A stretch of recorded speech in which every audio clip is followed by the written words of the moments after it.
G'day guys, I'm here to talk to you about one of my favourite lures at the moment. It's the Palms F-Lead.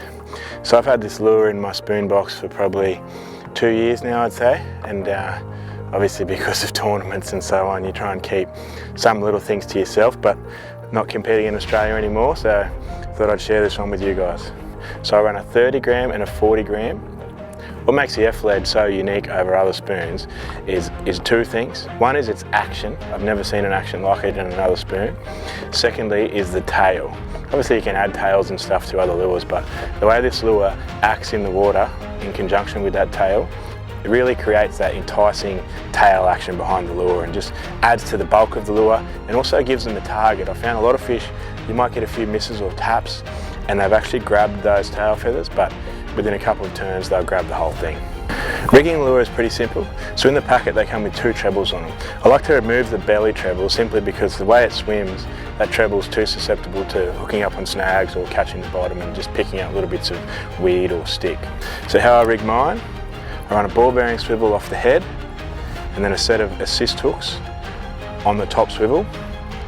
Then I just leave the original standard glitter tail hook on it because I think that is key in getting the bites. The reason I like to run a hook on the top is because when you do that pause, most of the fish that take your lure on a pause will hit it head first. So if they're hitting it head first, you really need that extra hook just to get them. So the hooks I run on the top hook are a Van Fulk Twin Dancer. These are a size S, so they sit about level with where the original treble was. So you can go bigger to an M, but I sort of stick with the S. I find it's strong enough to hook any fish, and I rarely miss a fish with those hooks.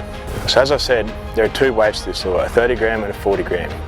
I run a 30 gram anywhere from about that 18 to 22 to 25 feet of water, and I run a 40 gram from that 25 to 35 feet of water, just so that I can maintain that straight track at the depth the fish are at without lifting the lure too much. So you need to have rods that can cast such a weight, especially when you're moving up to the 40 gram. So for the 30, I like to run my Dobyns Champion Extreme 743. I team that up with my 30 size Speedfreak.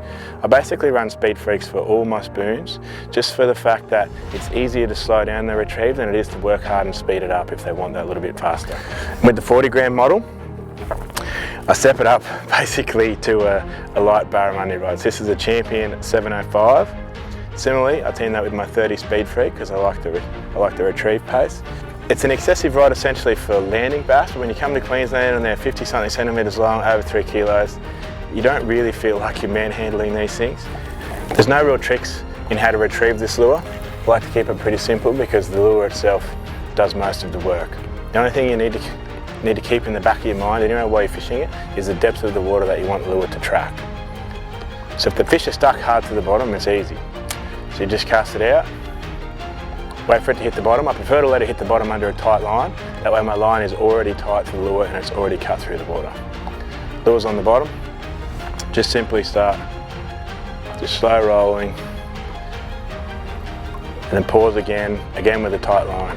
So it takes about 3 to 4 winds before all your line is perfect, and there should only be a couple of seconds between pauses before your lure touches back on the bottom.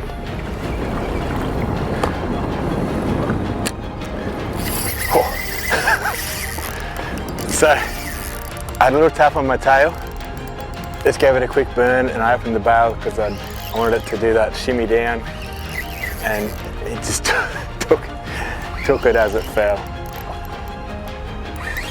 So it pays if you're getting those taps and ticks and little weird stuff going on, just change up in the retrieve to get them to commit.